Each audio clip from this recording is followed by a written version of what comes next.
Do do do, theme song. Do do do, I'm broke so this is my theme song. Do do do, just imagine this is an awesome theme song. Do do, theme song.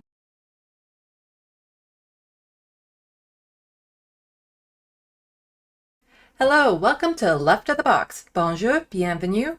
I'm Sandy. My biggest regret in life was losing my ability to do art. So when I rediscovered I still had that talent, a part of my soul I thought was gone came back. I have a very emotional video about that experience. It's linked below. That happened a couple years ago and was initiated by the Letterhack. That rediscovery came in the form of pencil drawings, something that I was the most comfortable using way back when. You can go to sandylovis.com to see the pencil drawings that I've been doing. However, I was also very talented with pretty much any medium of art, but due to financial constraints, I haven't been able to explore to see if I still have that talent within me. Then a while back, a wonderful, amazing person got me the painting supplies from my wish list. My wish list, which is also conveniently linked below. I was thrilled and nervous. Can I still paint? I decided to actually document this process in the form of a video for, well, it was supposed to be my Instagram channel, but this turned out to be a really long video and not exactly compatible with Instagram. So it's on my YouTube channel. And I'm going to share this process of learning whether or not I still have this talent with all of you. To start this whole process, what I did was I had my patrons vote on 5 photographs that I took as to which one would be the first picture I use as a reference photo. That was back in like February.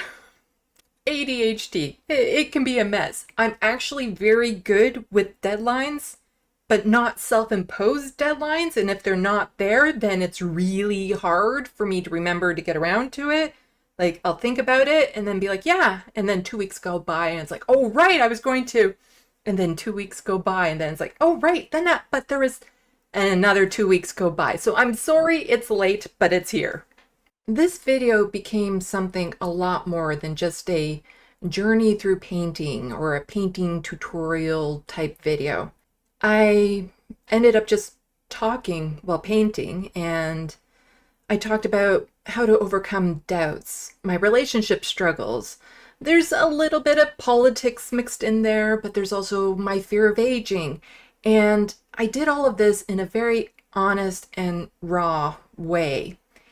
It gives you a good glimpse into how my mind works, how I jump back and forth between subjects, how I can have both a lot of doubt and still have some level of confidence at the same time, and the conflicts that kind of internally arise from that.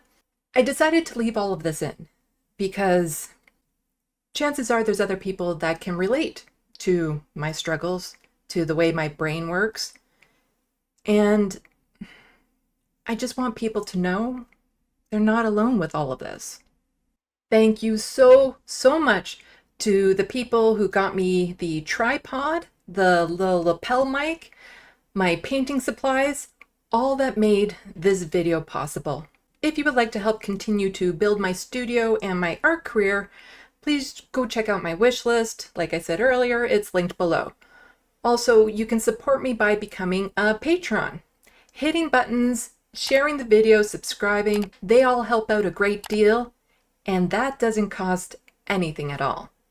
Join me on my journey of learning if I still have the ability to paint. If you're watching this in the future, don't skip to the end and figure, no, don't do that. There's lessons in this video about having patience. And if you're watching the premiere of this, thank you so much. I appreciate it, and I'll be in the chat with you. Okay, so this is me attempting to start my very first painting in a long time. So here you see this is the easel that somebody got me off of my wish list. Thank you so much to the person who did that. Now, to kind of help keep it a little bit safe and last a bit longer, I guess, I put saran wrap down around the bottom and down around here because I don't know how messy this is going to get, which is why I'm also wearing an older t-shirt that I flipped inside out and older yoga pants, which I also flipped inside out. So that way, if any paint gets onto my clothes, I don't have to worry about it, because acrylic paint, not the easiest to just kind of wash out, if at all possible. And so the first things that you have to do, or what I've been learning to do anyway, is you have the picture. So this is the picture here. You can't get a really great look at it because it's a piece of paper on here. I'll show the digital image as well.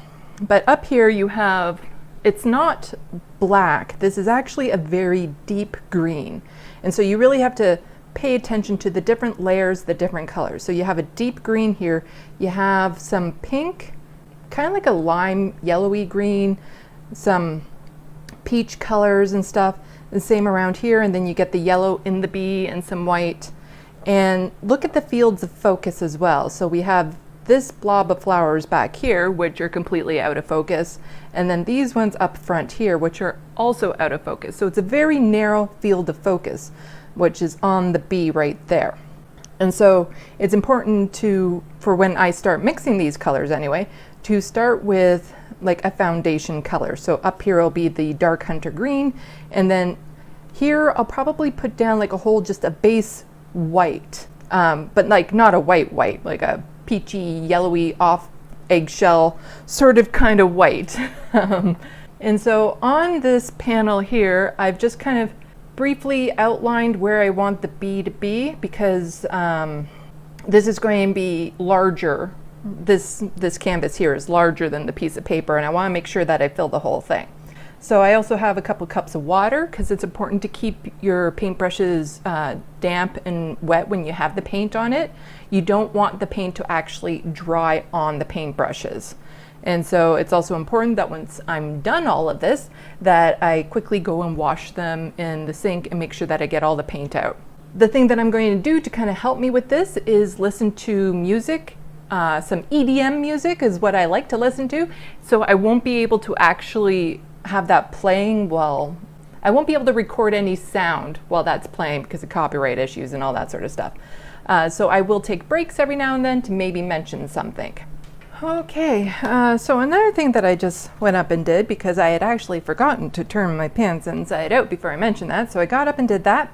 Also, I put on some incense. I really like smells and things of that sort, and there's this particular type of incense that I really like, and it helps me to relax. And since I am so nervous doing this for, you know, the first time in God knows how long, I feel the need that I really want to relax on this. So I've also put the picture of the bee. You can't quite see it, but it's up here. I use painter's tape to tape it in place on the wood panel. And you want to use painter's tape when you're doing this sort of thing, because it won't wreck the wood or anything when you peel it off. So I have here the palette that came with the painting kit, and a brush, some brushes, and a little palette knife to, you know, mix things around. I've been watching a lot of tutorials on how to paint in preparation for all of this. They're great. They gave me some good information, but the thing is that a lot of them, if you're not good at art to begin with, most of those tutorials won't help you at all. Because a lot of them, when it comes to acrylic paints, they always say, oh, you want to mix from these base colors all the time. And that's great if you're advanced. And when I was younger and used to paint all the time, I would mix all my colors.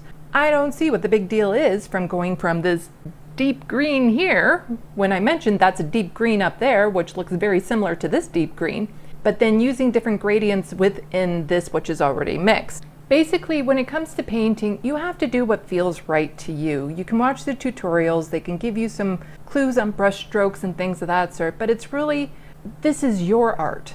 It's what you want to do. You don't have to listen to anything they're saying. You don't have to listen to what I'm saying. For me, this is just going to be the best way for me to start until I get comfortable painting again. Once that happens, then yeah, sure, I'll probably mix a lot of colors, but the chances of me using any one of these already pre-mixed colors straight without adjusting it a slight bit, it's also pretty slim. So I'll start by putting some of the deep green on here, plus some black, because there's like, again, different gradients and black and stuff like that. Wish me luck, and I guess we'll see how this goes.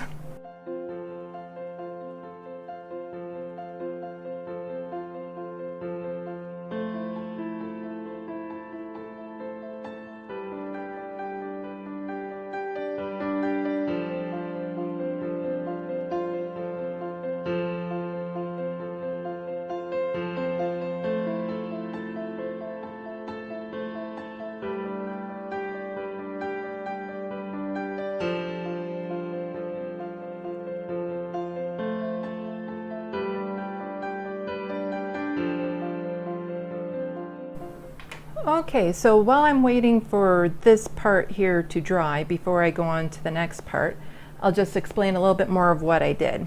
So right off the bat, when I first started to use the one green, I realized it wasn't the shade that I wanted, because you can always see on the outside what color it is, but it's not until you open it and actually spread it around that you can get a real good feel for what shade it is. And so I decided to open up a different green, and that one was closer to what I wanted. And I did most of my mixing of colors actually right on there. And as you can see, I already am making a mess of myself. Now, unlike my pencil work, I'm not trying to make this look photorealistic. This will be a little bit more stylized. At least that's what I'm saying right now, in case it turns out horribly. And I'm also the type of person, I want to go right to the edges. I want to fill it in. I don't want to see the texture of the canvas underneath. Now, I also had to refill some of the paint. A lot of the tutorials will say, you know, dump out a lot of paint, don't be afraid to use a lot of paint, blah, blah, blah, so on and so forth. That's great if you have a lot of money and can afford to do that. I can't afford to waste much paint, so I'm in the situation where I will add more as needed, which may mean that some of the colors that I mix won't be that great. Like it will be different depending on how much more or less I mix. I won't have like a huge blob of the same color, which is something you have to be aware of going forward, and aware that it can affect the colors, but the trick is to just work with it. The nice thing about acrylics is that, well, it's a nice thing and a bad thing. The nice thing is it dries quick. So if you've made a mistake, you can paint over it. The bad thing is it dries quick. If you're still working on blending and stuff, and even as I was doing this part here, it had already started to dry. I'll just wait a little bit longer for this to get dry to the touch so that I can move on to the next section.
Okay, so now I just need to take a little bit of a breather, a little bit of a break, because part of me is now getting really worried that this isn't turning out the way that I want or was hoping.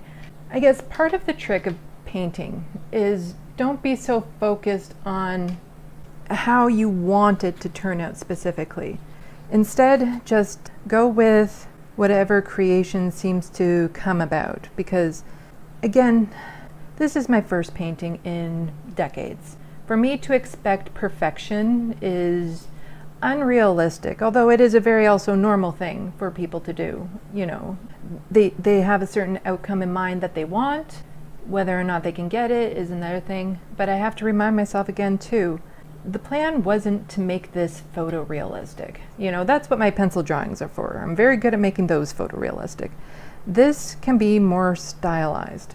You know, I still want it to look good at the end, which can be a challenge, again, since it's not like I have anybody here coaching me on what to do, how to make this look good. So a lot of this I've just been going on instinct. You know, a lot of this so far hasn't been kind of the way that I've been wanting it to go.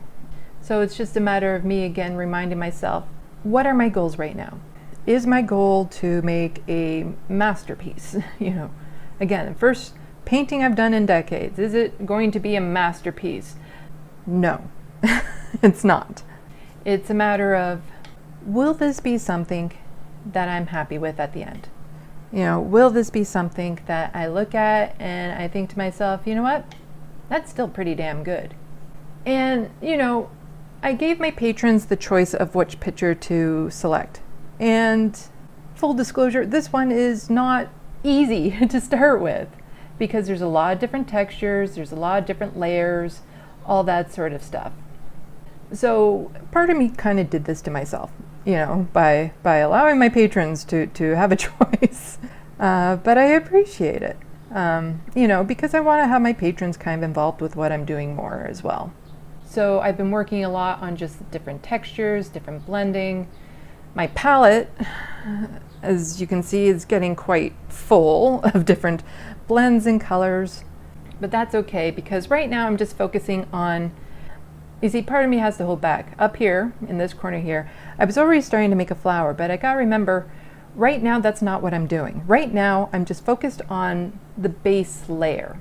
You know, what I want the base layer to look like. And remind myself, you know, the foreground and background, they're out of focus. But as I get into this area here, that's where a lot of the focus will go. So I even though I took tutorials, like I didn't take tutorials, I watched online tutorials on how to do all of this. When you sit down and actually do it though, it's still different, you know. I'm still not doing it necessarily the way that they want, they suggest. You know, I take their suggestions seriously, it's not like I don't. But I gotta do what feels right to me. And a lot of the tutorials were from people who've been painting for years, you know, they know what they're doing. I don't know what I'm doing, for the most part, because it's kind of like, you know, CPR. You can practice CPR on a dummy all you want. You can go take the first aid classes all you want. But the instant you're actually in a situation where you have to use it, that's when you're really tested as to whether or not you can actually do it.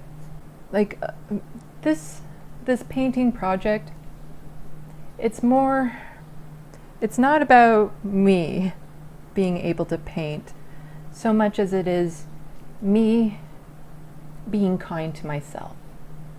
Because, you know, when I first started, after I went that years without drawing,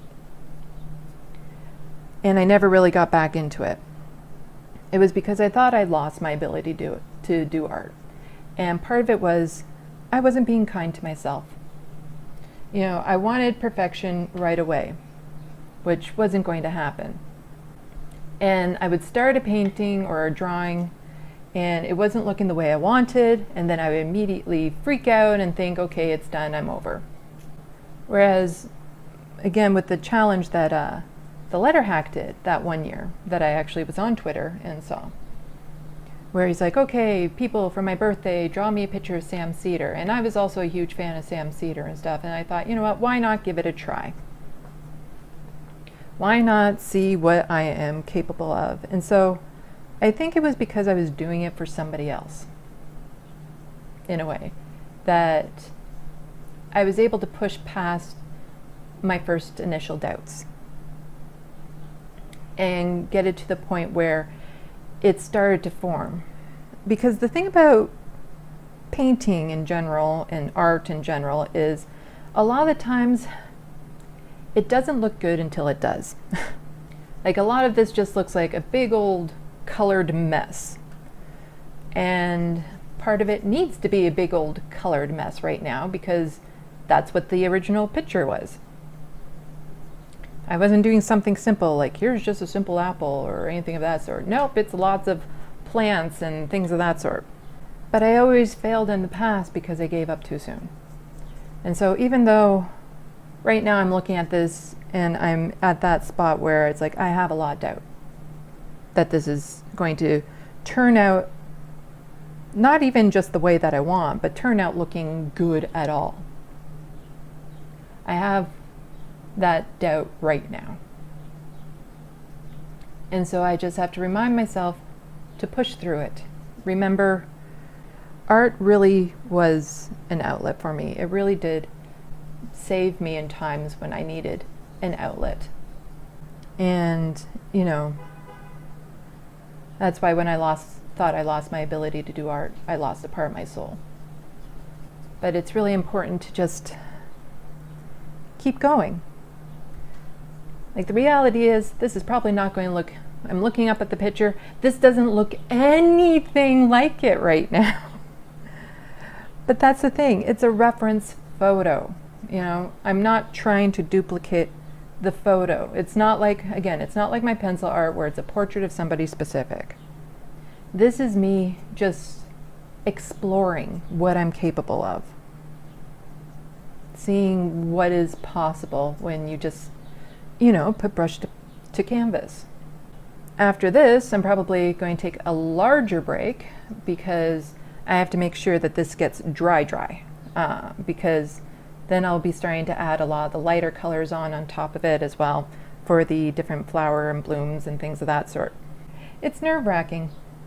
It is, because I worry that there's a bit of an expectation, People have seen my other artwork. They know what I'm capable of with pencil and stuff.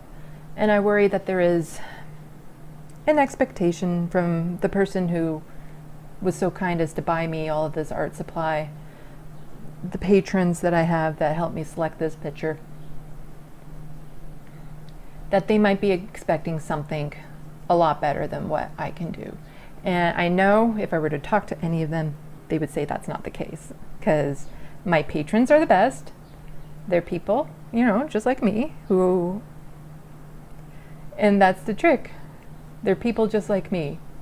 I have to start treating me like I would if I was talking to somebody else. And remind myself that even though this isn't nearly what I was hoping for so far, it's not done. And it's yet to be determined how it's going to look. And see, part of me is just dawdling around right now because I really dislike having texture show. But at some point, I'm going to have to give up and realize that the texture of the canvas, it's just going to show through. Like, unless I were to use like a whole bunch of white paint and like paint over the canvas a few layers ahead of time, it's going to show. So at some point, I just have to say, I'm okay with that. But yeah, I'm almost to the point where I'm going to stop for a bit, make sure that this gets dry, because the bee goes here, and then the flowers here are far more developed and in focus, and so they will take a little bit more time and patience. I have to stop worrying about what it's going to be and start being excited to see what it will be. I'm not necessarily consciously in control of where this is going. And after this, I might do a picture that's a lot easier, a simple flower or something of that sort, as opposed to something as complex as this. But we'll have to wait and see how it goes, because just because something doesn't turn out the way that you want doesn't mean that it didn't turn out. And I mean that in so many different aspects. Like, I'll get a little personal right now. I desperately want to have a relationship with somebody, to get into a relationship. And there is somebody actually very specifically that I would like to get to know better. But if I really want to be part of this person's life and not just have it fill some sort of need within me, and I really do just want to be a part of this person's life in any way whatsoever, then just allow the relationship to be whatever it's going to be. And in the end, if it is nothing, then so be it. In the end, if this is a hot pile of trash, so be it. But I tried. With that person I mentioned, I did ask them out and stuff, and their non-answer was kind of an answer. And it's important to just be okay with that, I want that person to be happy. And if being happy doesn't include me in their life, then so be it. Who's to say that I would make their life any easier anyway? I'm a bit of a handful. My cat gets me. That's really all I can ask for. And maybe someday this other person, it might have nothing to do with me. It could just be their life right now is a bit crazy, which from the looks of it, it is. Somebody tells you that they're not interested, that it's a no-go, then you have to drop it. You can't then, keep on pursuing the person. And I'm not pursuing this person anymore either. I just want that person to be happy. That's all. And while it would be nice if the day comes that they are open to it, so be it. But it's not like I'm tying myself down either. I'm open to other people entering my life. But for that to happen, I have to actually have a social life, which I don't have. I do podcasts, I do art. That's all stuff that's done indoors. So it's a bit tricky, meeting people. And I know there's meetups and there's dating apps and things of that sort, but I hate dating apps. I really do. I've tried them so much, and it's just, they never work out for me. Anyway, this is about the painting. This isn't about my personal life right now. I guess I was just trying to connect the two by saying, you might have a lot of bad ones before you have a good one. You might have a lot of bad relationships before you find that one that works. Okay, so I'm going to take a break, let this fully dry. I'm going to wrap the canvas that I have in saran wrap, even though there's not much on there. Again, since I don't have much in the way of money, I want to keep my paints lasting as long as possible. So I took a bit of a break for all of this. As I'm looking back at the screen, there's a lot of glare on this, so you can't actually see how it's turning out so far. And I stepped back from it and, I took a look. And I still just have to remind myself to just keep plucking away at it right now. Like the idea that this is going to look, amazing right off the bat, it's, again, very slim. It's just very important that I give it a good try.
So at this point, the way it's looking, can't say I'm happy with it right now.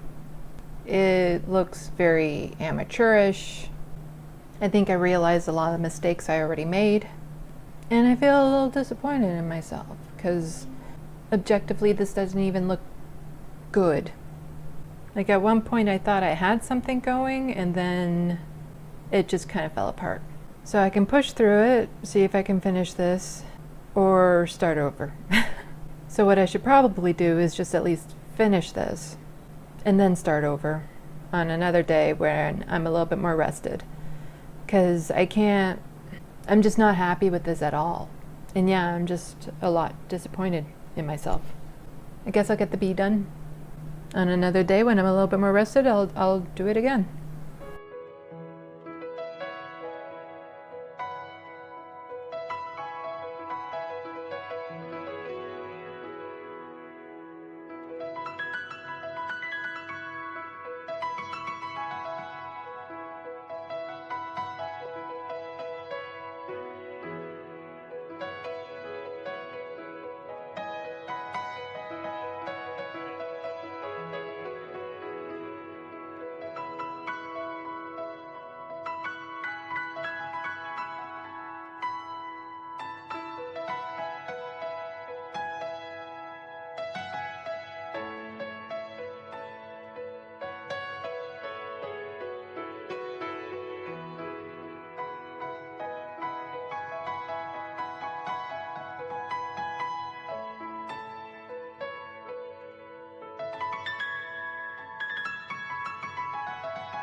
Right now I have it, I don't know.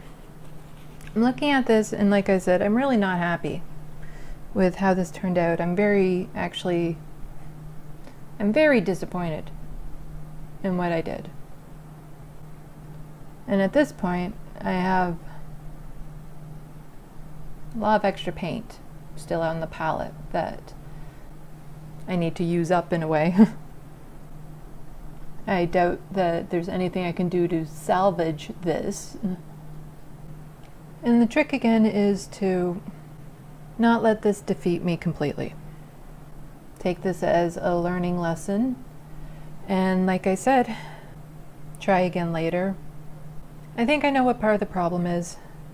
And that is I really, really like to work with a lot of detail. And I think I just made this bee way too small.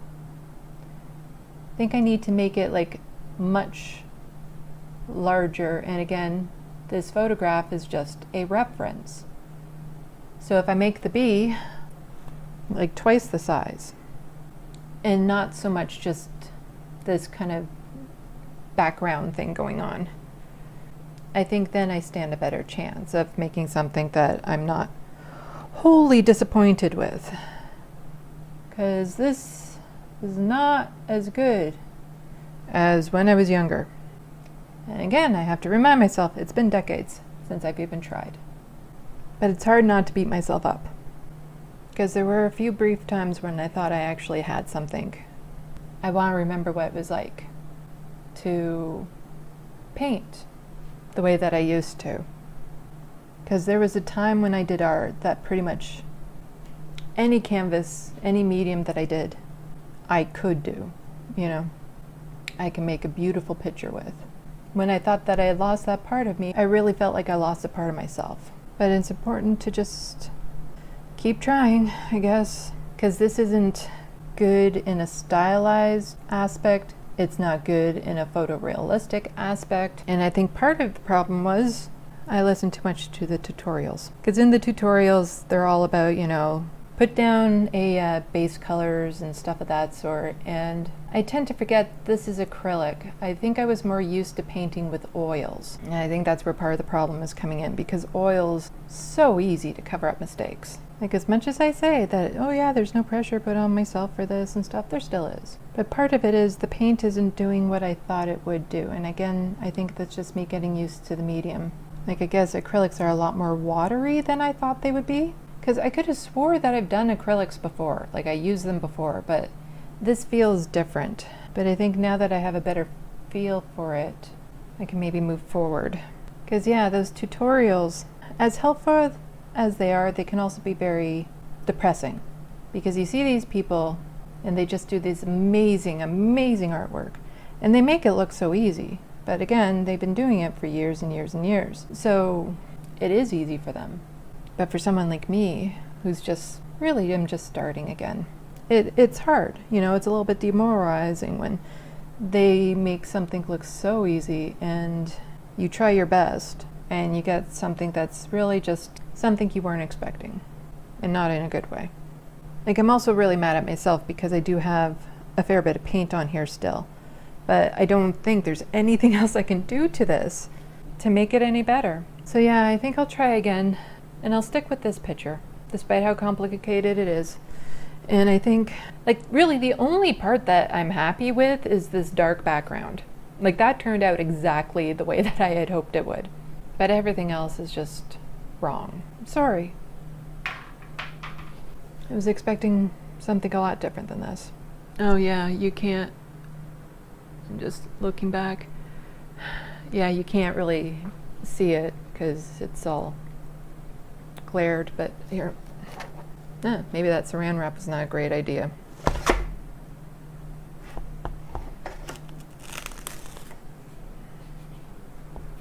Ugh. So yeah, there it is.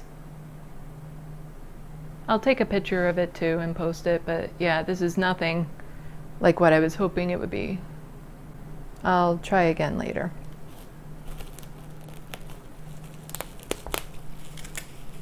Okay, so here I am, day 2 of my attempting to paint. Just a reminder of, this is the masterpiece I came up with last time. You can't see it here, but my favorite part is actually this black area up here. It's hard to see on the camera, but there is different gradients of like different greens and stuff up there to make it look like a dark background of vegetation. Now, like I was saying before, I wasn't happy with this. But I really need to remind myself to be kind to myself. This was my first attempt at a painting in God knows how long. To expect my skill to just suddenly come back at my first attempt is a lot of pressure to put on myself, but it's also, I think to some aspect, normal human, you know, behavior that we really need to kind of kick ourselves out of. Because when I rediscovered my talent for art, that was through pencil. And I was always more talented at pencil sketches than I was at painting. Like, I was good at painting, but the detail that I loved to get was much easier to do and control with pencil. So I always was drawn more towards pencil. But painting has its own unique feel to it when I'm doing it. And a lot of memories came rushing back as I was painting this, of like cleaning the brushes and just the way that it feels as you're painting the brush against the canvas and things of that sort. As I was saying before, I kind of went off on a little tangent here. The first attempt at a drawing I did of Sam also failed. In fact, the second one also failed. I had started on the third one and I was about ready to give up on it when I heard a little voice in the back of my head saying, you know, push through this, you've got it. Just focus on the pencil, focus on the artwork, focus on, basically the voice in my head was encouraging me to keep going and to finish it before I jumped to any conclusions. And so I did push through it with this painting here, and I did finish it, even though, again, like I said, I wasn't exactly thrilled with it. But I need to try to look at this a little bit more in an instructive way, what I learned from it. I remembered how the brush works, you know, the brush on the canvas and things of that sort. And I realized that I have the technique needed. It's just a matter of honing it. Like when it comes to different blending and things of that sort. The different color, like the green down here before I tried to add these front flowers on it actually looked really good. So I still have an eye for the blending and the color and thing of that sort. So the talent is still within me. This time what I'm going to do is I'm using a slightly different canvas. So the one that I worked on yesterday was like a thick, you know, framed canvas. And it was a bit bigger than this one here. It's a board, a canvas board. I'm going to try it on this one. So what I did already was I took a little bit more time laying out where I wanted things. So again, this is the picture that I'm working from. And I'm not trying to duplicate this picture. This picture is just a reference point. And so on here, what I did was I made the bee bigger. It's even bigger than what you see on this one, because the bee is the main focus of the picture to begin with.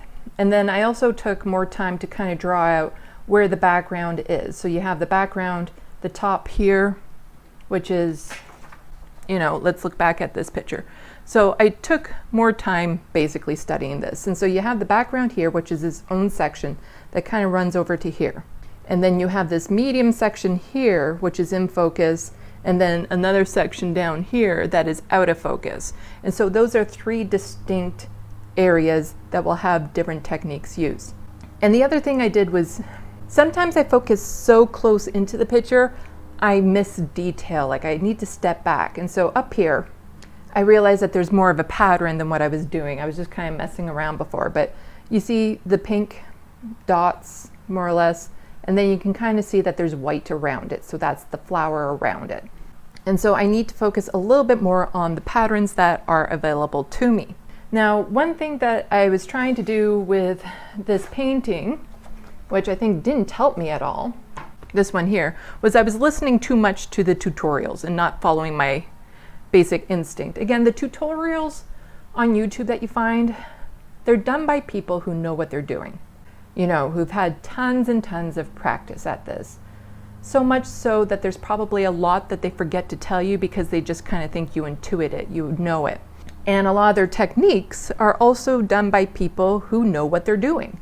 And so what I was trying to do for the vegetation area was to lay down a base color and that sort of thing and then work from there. And I realized that's not how I work. I can do layers and stuff, but having like a base layer of different colors isn't necessarily what I needed for this. Now, that said, I will be putting down a base layer in this area here, but not all of it, because again, if we go back to the picture, it's a bit more shaded here. So the background is going to be a little bit more gray. And so I want to put that blob, that kind of bluish gray down first. But around here, I'm not going to put down any base color. Basically for the rest of this, I'm going to try to avoid putting down a base color altogether. Now, another thing I did was to protect my easel, I had the saran wrap, but the saran wrap was a bad idea because it actually ended up sticking to the picture. So right now I have painter's tape up here and down here to protect the easel from paint. And remember how I said to wear your clothes inside out in case you make a mess? Well, that was good advice that I followed because I got paint on both my pants and my t-shirts. So, not to mention all over my hands. It was a bit messy, but you know, it is what it is. So with all of this kind of set in place, you know, I have my music playing again in the background. I'll have the incense burning to kind of, you know, get me in the mood because I'm now really super stressed and anxious about doing this again. But I just need to remind myself to be patient, be kind to myself. And something else I've decided to do was the music I'm listening to. It's the top 40 trance music mixes songs from 2020. So it's Armin van Buuren's top 20 of 2020, or top 40 of 2020. And it's about 4 hours long. And that is what I was listening to when I first did the picture of Sam, when I first succeeded at that. And when I was attempting to do more pencil sketches and I was still unsure, I would put that track on just again to remind myself of that moment of rediscovery. I think I'm ready to start again. I brought my canvas back out. I didn't clean it off because there was still gobs of paint on there. And like I said, a lot of the tutorials for painting and stuff, they're always like, yeah, don't be afraid to just like dump all the paint on there and use more than you need and all that sort of stuff and blah, blah, blah, which is great if you have a lot of money. And I don't have a lot of money, you know, so this, like really the only usable gobs is like right there and there. But I wanted to, just in case. But I have another easel here. So what I did with this one, it's a wood palette. And so I just have some parchment paper over top of it now.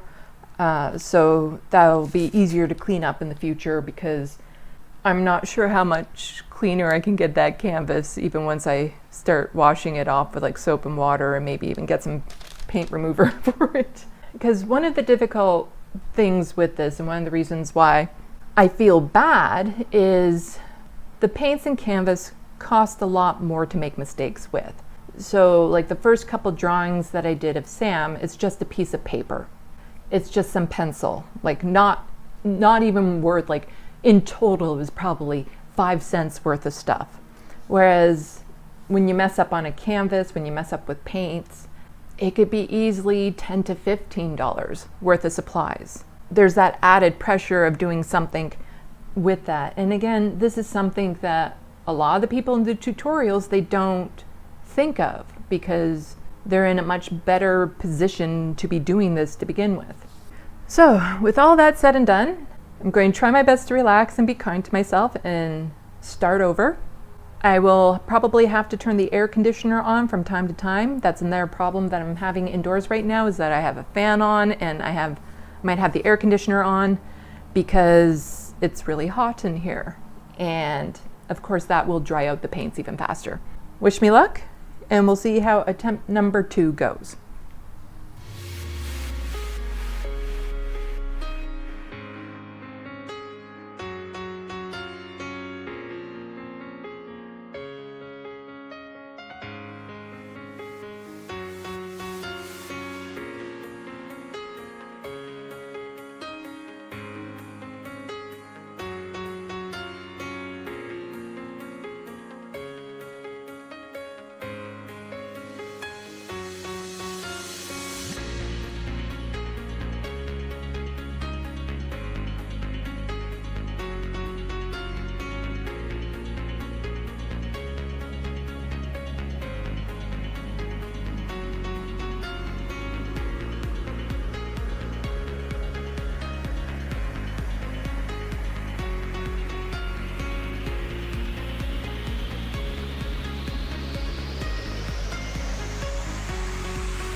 Okay, so now I'm going to let it dry for a bit because as you saw, I started off with the blob here and right away I made it way darker than I wanted it to be. So I was planning on doing that first, letting it dry, then doing this dark background to give that time to dry before I started on it. What I did was I just put in there a coat of white and I watered it down a bit just so I could blend it in a bit more. And this is a lot closer now to what I had wanted the base to be under these flowers. Now I have to be patient and wait for it to dry because I shouldn't be rushing through this. You know, it's about taking your time, enjoying the process, because if you aren't going to enjoy doing art, why do it? And if you enjoy doing it, then it shouldn't matter how it looks at the end. So if I slow myself down and I enjoy the process of blending the colors, of just experimenting, of relaxing a little bit, then I have a much better chance of just enjoying the overall process. And I don't know if you can see it here. I'll try to, yeah, I put my arm like right in the palette. So I'm making a huge mess of myself yet again. But that's why I'm wearing my yoga pants and my t-shirt inside out, so that I can make a mess and not have to worry about it. So I'll let this dry for a bit and then I'll get back to it.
Okay, so it is, again, it's hard to see just given, you know, the lighting in here, but I'll try to turn this a little bit more so that you can get a better look. So as you can see in this area now, there's a little bit more of a pattern of flowers versus what I was doing on this one, which is just kind of a blob of colors. And they're supposed to be kind of blurry and out of focus, and I think I did a semi-decent job of that. It's always about just trying to find that balance of like, when do I move on from a certain section and that sort of thing, because part of me just wants to work in one spot now until it's like perfect, but is there ever really going to be such a thing as perfect? Because I'm trying to do like techniques here that are probably, you know, like more advanced, because the edges of the flowers here kind of blend into the background because they're out of focus. And so I don't want any like solid lines.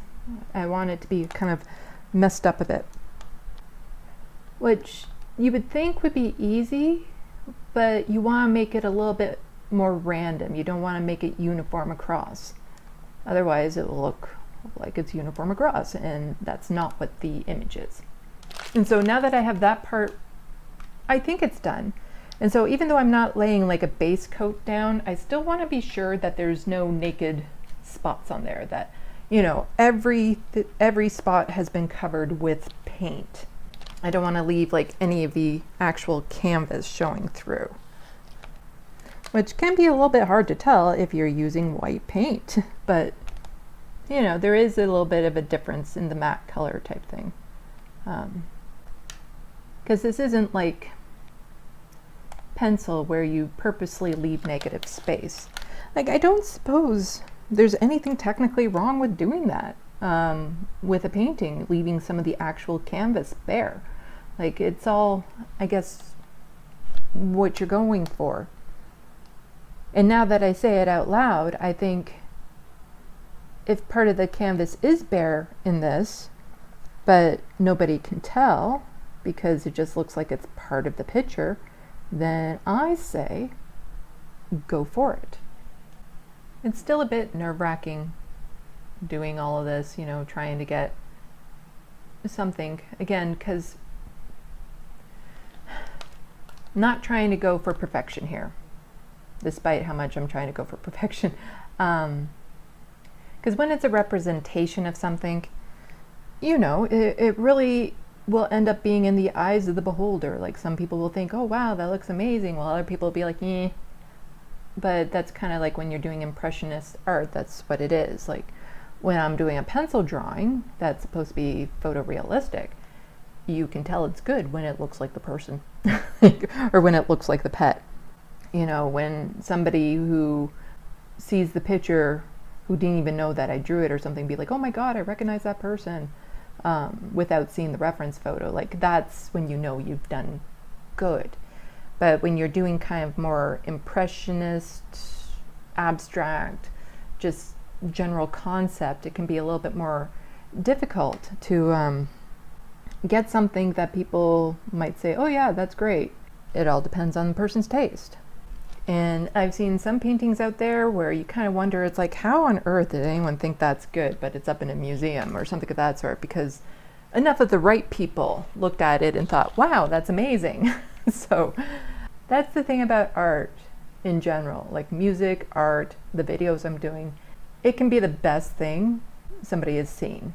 Like, it could be the best quality out there, but unless enough of the right people see it and promote it, you're never going to receive the attention that you deserve for it, you know? Like, that's the thing. You have to love doing art, because the chances of breaking through the noise and becoming world famous or being able to make a living off of it even, it's very slim. You know, like, I'm trying with the portraits, and the reason why the portraits stand a chance is because they're custom, you know, it's of a person or a pet, and it's something that a person can relate to, whereas just a generic portrait of somebody won't necessarily get any attention at all. And unfortunately, we live in a very capitalist system where anything that you spend a lot of time doing needs to result in money almost in order to survive, because, you know, just the cost of living and everything is just ridiculous. A regular job doesn't necessarily pay enough for somebody to pay the bills, which is unfortunate, because then we lose out on a lot of amazing art that people could be doing, because they're trapped. They have no choice. But I think I'm going to leave that section for now and then move on to this section here.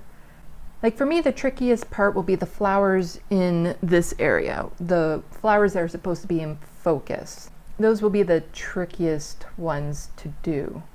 Also, they're at a different angle, so that makes it a little bit more challenging. Generally speaking, there's a lot in this that is just challenging, but for some reason, I'm like, yeah, of the pictures that people can choose from, you can choose from this one, even though I'm like, yeah, maybe this one wasn't necessarily the best one for me to start off with. Like, maybe I should have just gone for something a lot more simple than all of this. But, you know, sometimes I just want to challenge myself. Yeah, it's, I like the picture. And my patrons chose this picture, so this is the one that I'm going with. I let it be an option, so it was the option that they chose, so be it. And I appreciate it. Because I seriously doubt any of the pictures that I showed them would have been any easier. Yeah, I could have just done like, here's an orange, here's an apple, but nope, all the pictures would have had unique challenges. So yeah, we'll see how this continues to go. I need to take a break because I'm sitting on a bench and there's no back support. So I'll be back. Okay, so again, you can't really see too well. Let's see if I do this. Well, there. I know there's a bit of a glare, so I don't know how much of this part of just the painting I'm going to be keeping in. So I finished this section here, and again, it's different than this one, but similar in that it's kind of supposed to be all blurry and stuff still, which I should do a better job of blurring it up a bit. And do that by just taking this white, and because there should be no kind of solid lines here. The next part will be very tricky for me. It's where I started to feel like I was flailing last time. And that is the flowers that are in focus. The flowers in this picture, if I'm going to be honest with myself, if I was drawing them, that'd not be a problem. But since I'm not drawing them, since I'm painting them, I'm not going to get them to look like the flowers in the picture. You know, it'll be a representation of them, but they won't look exactly like those flowers. So the trick is to make sure that they are consistent. So they don't have to look the same, but just make sure that they look consistently. Like, yeah, they don't have to look the same as in the photo, but just make sure that they look consistent to each other and somewhat similar to what these other flowers are looking like. And so, like, some of them are open and some of them are closed, and they have this kind of like cone shaped thing going on like that. And there's supposed to be in focus here, and then there are a couple over here really, and then the rest is just here and it's out of focus. And up here there's like predominantly a lot of white and things of that sort, and so like when I'm going back to do like finishing touches and stuff, I'll probably end up adding more white in the background because that's what the picture is, and that will also help just give it a little bit more depth. There's no way I'm going to be able to do all the detail that's on there, so it's a matter of just picking a few that I want and going from there. Yeah, it's about trying to just make them consistent. And if I count out on the picture, let's do 1, 2, 3, 4, 5, 6 or so, and just kind of be calm and be good to myself, because this is where I started to feel like I messed up a lot last time. Of course, I will be doing the bee last because the bee needs to be the most in focus type thing, which is tricky because it's a fuzzy bee, so it might actually end up looking blurry. That would be a bit tricky, but it's also the main thing, so I kind of want to focus on that last, which is kind of opposite to my drawings, because in my drawings I like to do the eyes first because they tend to be, like when I'm doing an animal or a human, because they tend to be the primary focus. So to me, I have to do the eyes, and once the eyes look good and I know that that's going to work, then I kind of feel more confident about the rest of the picture. I'm less confident about the flowers in the background, the generic background. So to me, that's the more important thing, to make sure that I get that to pop. So right now I'm just kind of using the pencil to sketch out where the primary buds are, because some of these are, again, they're not open, they're closed. And so I kind of want to do, these are where the ones that are going to be in focus need to be, so that I can have a better idea of the spacing. And the little trick that I'm going to do is make them bigger than what is in the picture, because I think I'll have an easier time making them slightly bigger. That, and it takes up more room. So then I don't have to fill in as much later with just the background stuff. So it's the cones and the petals that are the primary thing to get these ones here. So I have 1, 2, 3, 4, 5 or so, and then some buds over here that I want to be like the primary in focus buds. And then the rest, it's a lot more blurry. Oh, and just to know, like with the bee, when I finally get around to the bee, it's going to be overlapping the edges here. So the B is going to be a lot bigger than what you see in the picture, relatively speaking. One of the problems I was running into though is sometimes I get up and when I look at the picture, be like, oh, I need to add a color here or there or do something. I do that with my pencil sketches a lot. Like I'll stand, like I actually, that's part of the process, especially when I'm closer to getting done, is I'll stand away from it so that I can get a better idea of different shadows and things of that sort that you don't necessarily see when you're up close to it. Well, we'll have to see how this goes. Still got a fair bit of work to do on it.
I had to give up on my idea of what I was starting with because it wasn't happening. So now I'm just trying to, again, make something representative of what the photo is. I still don't know how I feel about it. All I know is that I do need to take like an actual real break this time because my back is killing me. I'll get back to this in a little bit. Okay, so the break I took was a little bit longer than what I had intended, and that is partly to do with I have some issues with my back. I was in a car accident when I was younger, and I didn't receive the proper like physio or treatment or anything like that at the time of the accident because it wasn't diagnosed right away, blah, blah, blah. And so my lower back can really bother me at times. So I had to just take it easy, and so now I'll get back to this. I think so far it is turning out better than what I did before. So improvement is always good, you know. Makes me feel, you know, a little bit better about what I'm doing. Like I get my nerves in check. I finally was able to get through to the majority report. I was trying to call into them for a long time. Like first I wanted to talk to Sam about like gun culture and the differences on the either side of the border type thing. And I've been trying to call him for, like I said, a long time with that and could never get through. But then the attack in Waterloo happened. I felt that was a more important issue to talk about. So I've been trying to call in for, like I said, a very, very long time. As is usually the case, the call didn't exactly go the way I had wanted. I wanted to start off with something a little bit more chipper and funny because they had been talking about something funny earlier on and all that sort of stuff, but I then chickened out on trying to make anything funny. But given the nature of what I was calling about, trying to be funny I don't think would have been appropriate anyway. But yeah, I finally made it through. I never end up saying everything that I want to say. I never end up being like funny or anything of that sort. Like, I would love to be able to just, go on and crack some jokes, that sort of thing. But for some reason, I just can't. Every time I've tried, I can't. For better or worse. But I feel it's important to keep on calling into the Majority Report on a semi-regular basis because I have a lot of support from the people in that community. And I like to, keep them reminded of who I am. Because I've seen other shows where people have mentioned me and they're like, oh yeah, that's the person who left of the box, who IMs the show, who calls in.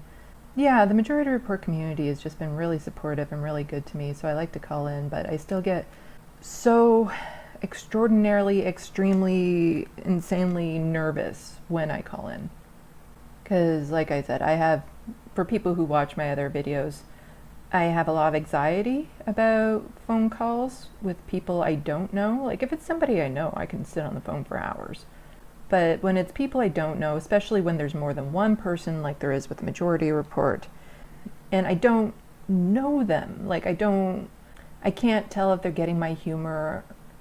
I can't see their reactions. I have no idea what they actually think of me, that sort of thing. So I get really nervous because I also don't know, like, when am I supposed to talk? When am I supposed to cut in? And because I have problems with that in regular conversation, let alone when I'm trying to call into the Majority Report. So it gets me anxious, and the thing is since I've been trying for so long to get through, every time I try to call in, I go through like an hour or so of anxiety waiting on the phone for if he will potentially pick up my phone call, which in and of itself can be very draining. So luckily he picked up today, so I can relax for a bit, wait till something else, and eventually start the whole process over again, I guess. Like, it would be a dream come true to actually like go on the show because I can handle video chats much better than I can phone calls, because then I can actually see the person. Like, back when I was volunteering for a political campaign and you had the option of going like door knocking or calling on the phones, I much preferred the door knocking because then, I could make a connection with the person, I could talk to them, I could see them. And, despite my autism, I can be a very sociable person. I'm very good at talking with people when I'm in the right headspace for it. Well, I love conversations in general. Like, I'm trying to have a conversation with everyone right now as I'm painting, but it's hard when I'm not getting any response. But then again, I have been in the situation before. I've been known to chit-chat, that when I am in a conversation with somebody, that I tend to hog the conversation, which, it is what it is. But then, it all depends on the person I'm talking to, because then there are people that I talk to that they hog the conversation. So we kind of like take turns, I guess, with the conversation hogging. So I'm trying to get back to the painting. As you can see, I'm still nervous about how it will turn out, of course. But, it's all practice. It takes time. And like I said before, the trick with these buds and flowers and stuff isn't to make them look like what's in the photo per se, but to have them somewhat a little bit consistent with the pinks and the greens and kind of browny, yellowy tones and all that sort of stuff. Again, it's just, also I have to remind myself with acrylics that, You see, the thing is when I do art, I like to work on the fine detail. But with acrylics, it doesn't really work that way. Like, acrylics tend to look best when you're standing away from them. And you can get a better look at them that way. I find that up close, a lot of acrylic paintings don't necessarily look that good. So I have to be a little bit more conscious of what I'm seeing up close won't look the same when I'm standing back. So I have a fair bit of kind of like this negative space, places that need to be kind of painted over. So I can start working on that. That didn't really do what I was thinking it would do. The joys of experimenting. I was hoping that would blend a lot more than what it did. Because I just want like a hint of color here. I don't want a lot of color. But it wasn't really damp enough because it had been drying overnight.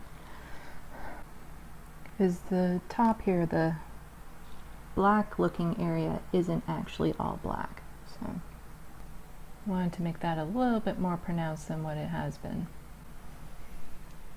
That's a bit better.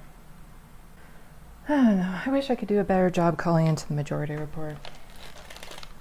You know, they've been such a huge inspiration to me, and like I wish I could have a better conversation with Sam too. Because the one time he was on my show, we just had a half hour to speak. Well, 45 minutes. No, it was 45 minutes, half hour, something like that. And I'd really love to get his thoughts on more than just, you know, a couple of cursory questions. Maybe someday. I have a lot that I should focus on other than that.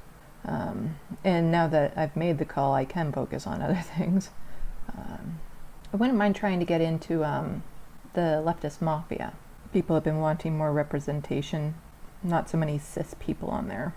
And I happen to not be cis. Like whenever I say, you know, I'm queer non-binary or non-binary and queer, some people are like, well, why are you saying both? You know, why are you saying you're queer and non-binary? And I don't think a lot of people realize that when you say you're non-binary, that's your gender identity. But then the queer is more about the sexual orientation. And saying that you're straight, gay, bisexual when you're non-binary doesn't really work. Because if I were to say I'm straight, then technically speaking, I'd be only interested in people who identify with a gender. And if I were gay, then I would only identify with people who are non-binary, or I would only, be interested in people who identify as non-binary. So it doesn't, your standard lexicon for sexual orientation and stuff doesn't exactly work the same when you're non-binary.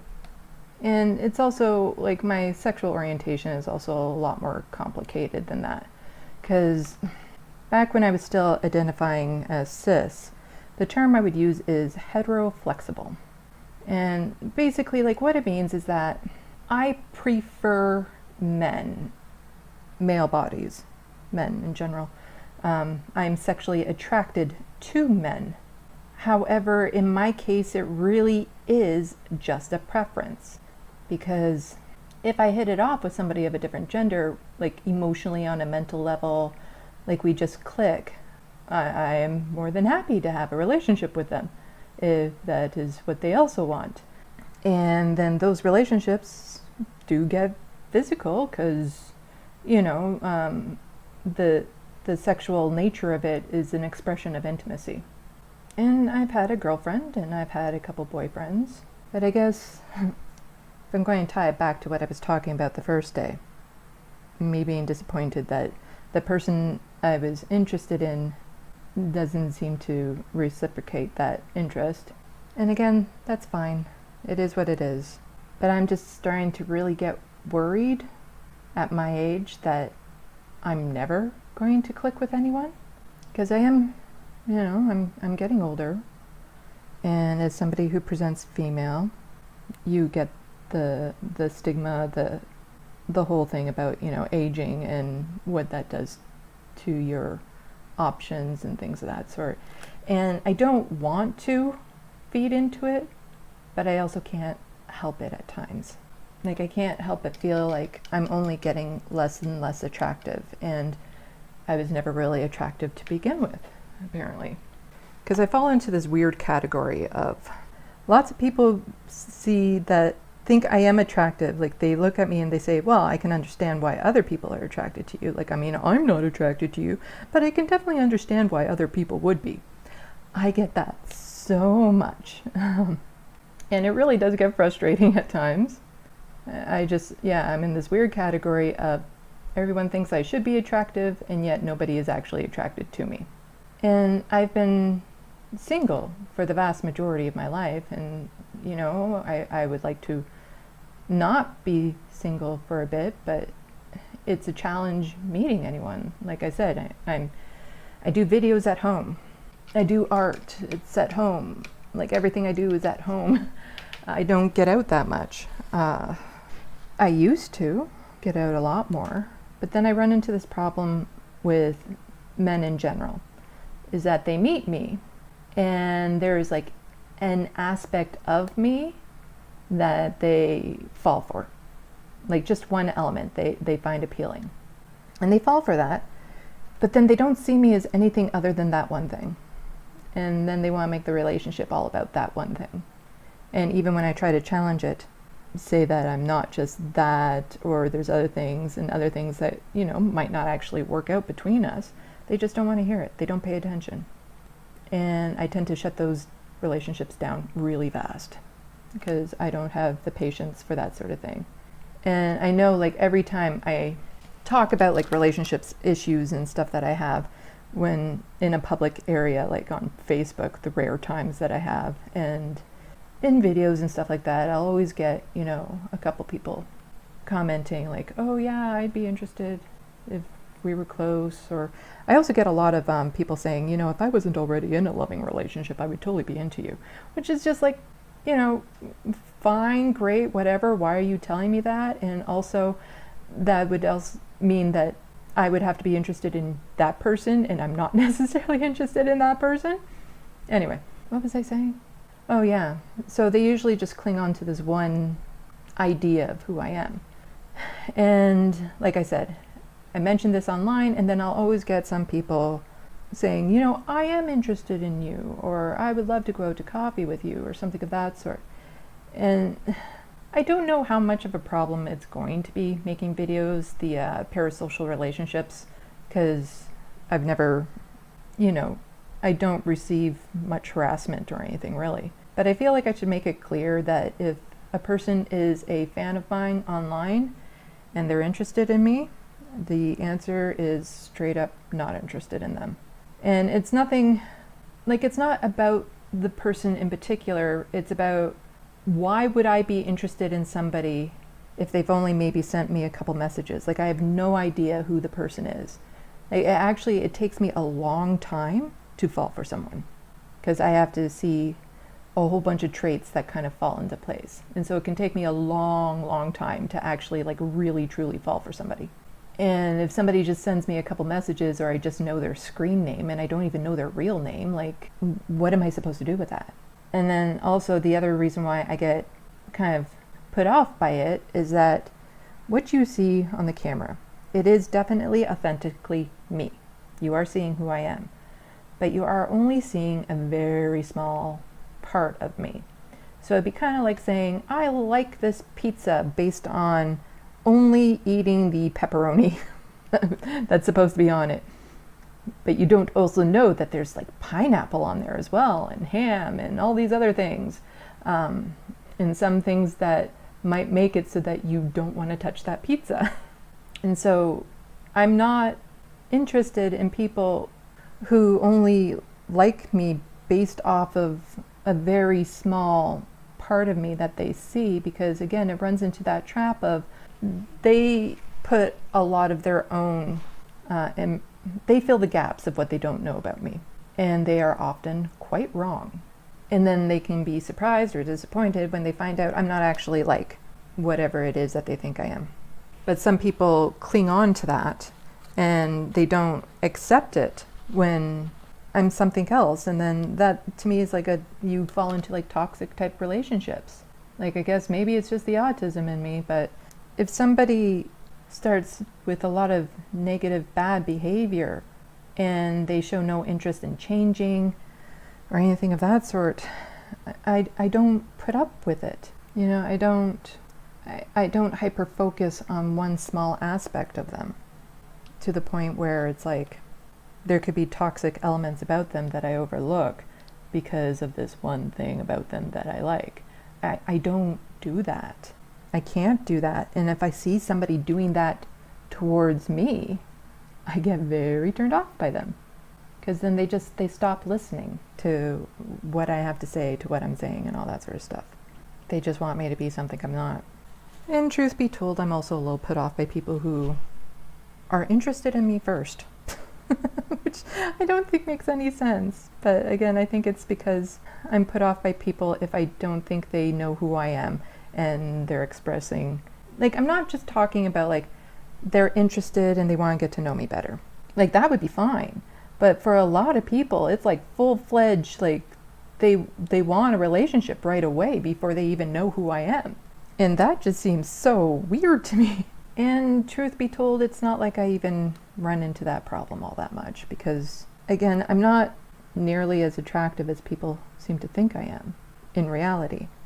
I don't have many people approaching me at all, which I guess is part of the reason why I'm so uncomfortable with it, because it's so, I haven't had much in the way of exposure.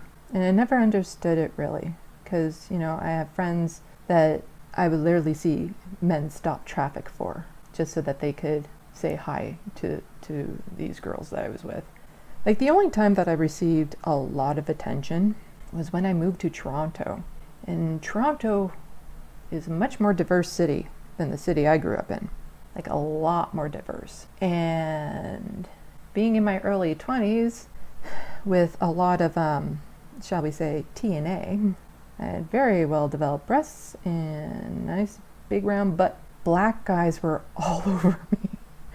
I'm like, where were you guys when I was in high school? I could have used this, just like a boost to my self-esteem. Like, and there were some bizarre incidences with them. Like, nothing actually aggressive. Like, don't think anything like that. But very, very forward. And there's a lot of differences I found between the way that they treated me and what I was used to, because I was used to being the person interested in a guy, and the guy basically saying to me or treating me like, why should I bother? Like, what do you have to offer me? Or that he would somehow be doing me a favor by being interested or dating me or something of that sort. I got that vibe a lot. And a lot of the guys that I've come across have let me know that they're disgusted by me. I've been rejected over and over for so many different reasons. The primary reason being my body, that my body was just too unattractive and disgusting for them to even consider getting to know me. So it was just nice to have all these guys kind of show me some positive attention, but again, I'm not interested in people. It's so complicated. I'm not interested in people who approach me just based on my looks. And I say it's complicated because, again, I grew up in a culture where that is what women are prized for, and I present female. And the older I get, the less physically attractive I'll be, and the harder it'll be to, keep weight off and all that sort of stuff. And quite honestly, that terrifies me. That's why I hate talking about age online when I hear other people talking about age, because I'm at that point in my life where it's only downhill from here, as they keep on saying. And if that's the case, and I was never really uphill to begin with, what does that say about my chances of finding a partner, finding some level of happiness? And so, yeah, it scares me.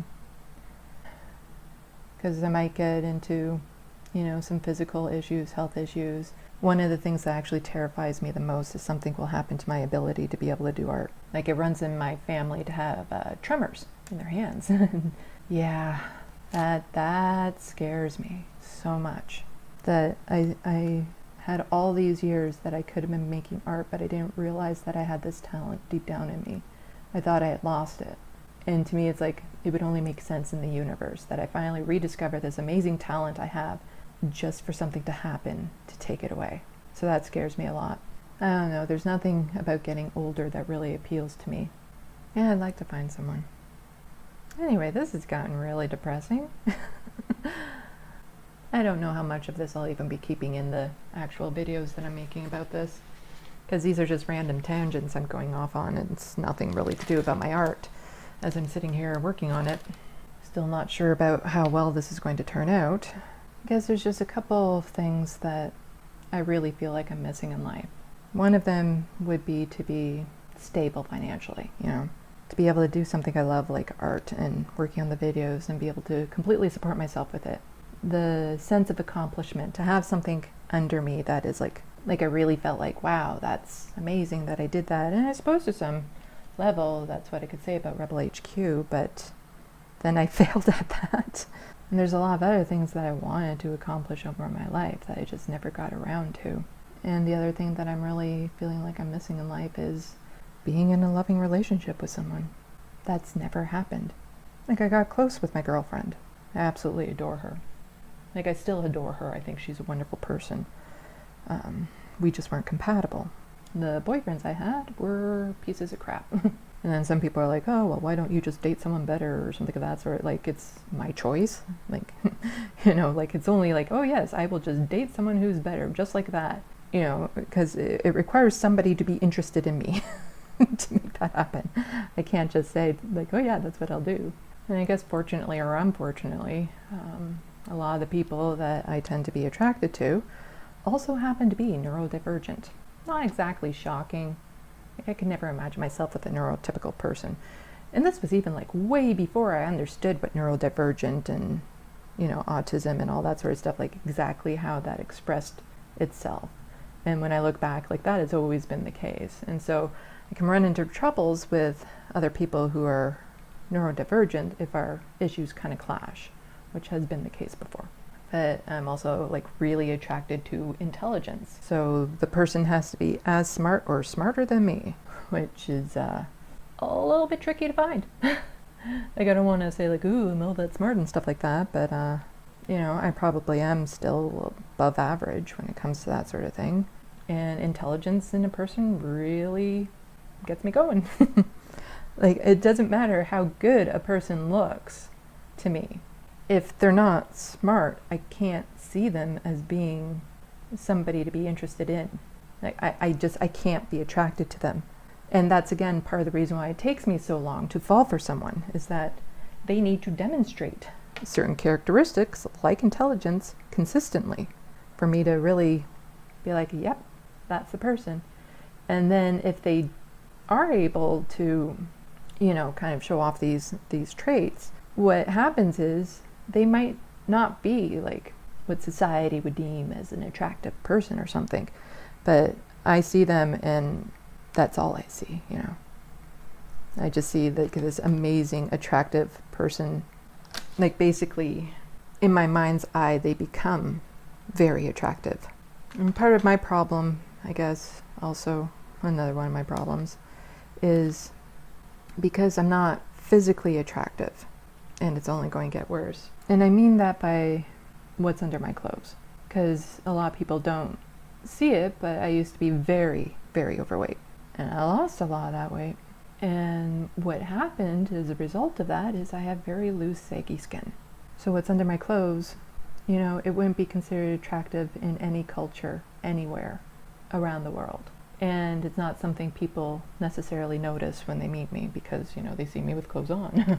And we're just trained to believe that men prefer looks over personality, like a personality is a bonus. And it's gotten to the point where I can't believe any man would ever find me attractive. Like, at least not physically. That the most I could hope for is that they just tolerate it. Which translates into me having some severe body image issues, which have always been a thing. Like, a lot more severe than what a lot of people deal with. That's why I say if I ever won the lottery, the first two things I would do is buy a home so I can have somewhere secure to live. And the other one would be the surgeries to get my body fixed. Yeah, I'm sorry, I guess I'm just feeling a little bit down. I was just really kind of hoping that things would be different between me and the person that I was interested in, and because who knows how long it will be before I find somebody else that kind of does it for me. Like, I have no idea. Again, I have no idea how I'm going to even meet this person. And I have no idea what I'm doing with this painting.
Well, I need to take a break and let this all dry a fair bit before I get started on the bee.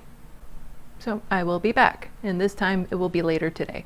So that break wasn't as long as I thought it was going to be, because as I got up and I stood back away from the painting, I was able to see more clearly some things that I kind of just want to tweak that has to do with this bottom part here, so not near the bee, because I need this area around the bee to dry, because the bee is the next, it's the main event of the drawing, of the painting, is the bee. But while I'm waiting for this area to dry, I can fill in this part more with a lot more buds, like greenish, yellowish, out of focus buds, like the picture has, and some more kind of petals flaying around. So I'll get working on that.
Okay, so I've done a fair bit of work on the bee, but like before, I need to wait till it dries a fair bit before I continue.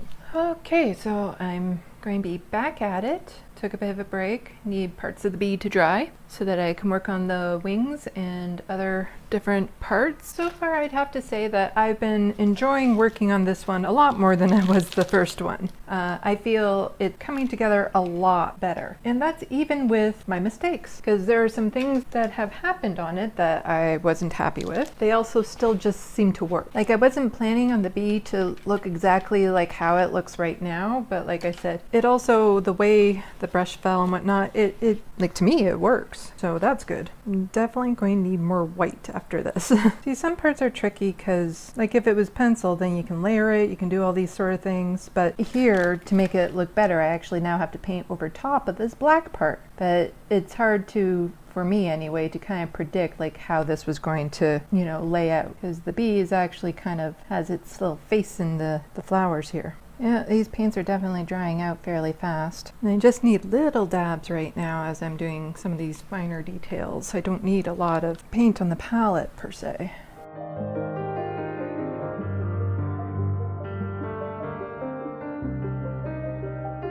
I kind of feel like holding my breath for this part.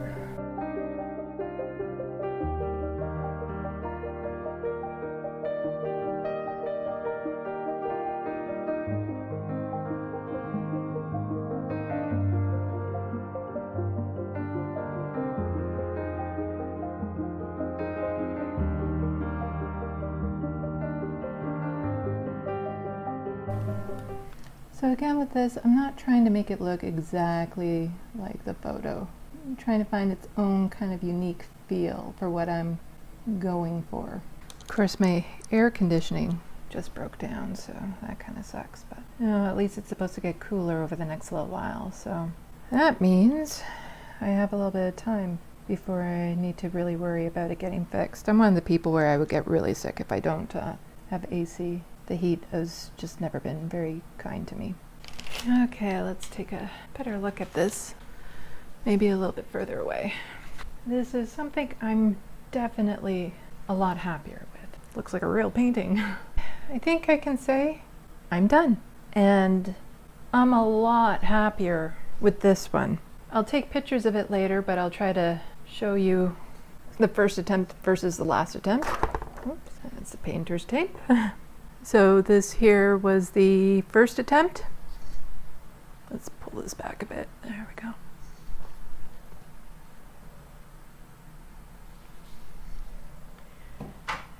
And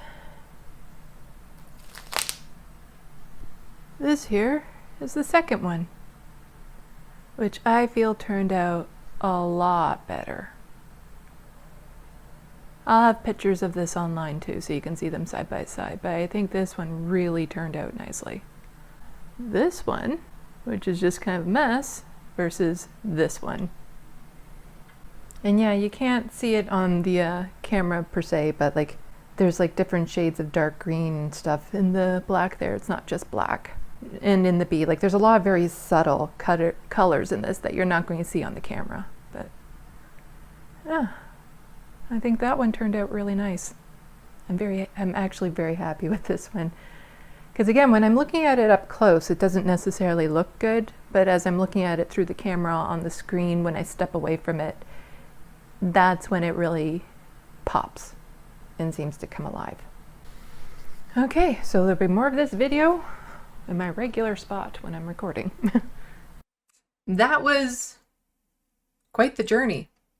These are the digital photographs that I took of the painting. It's the best that I could do. I'm not exactly set up for it. The art studio I go to will do a much better job of reproducing the painting that I did.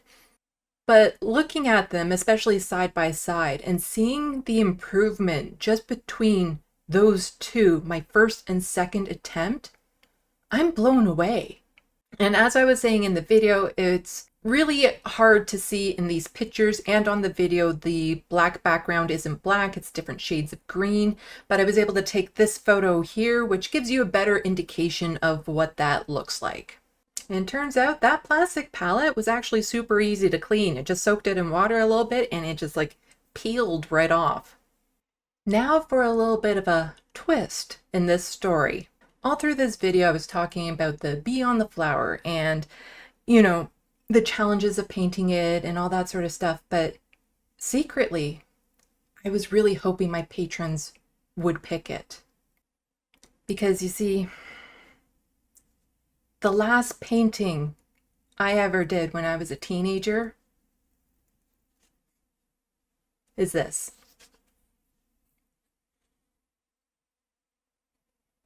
A bee on a flower. And this new painting that I have is also that, and it's much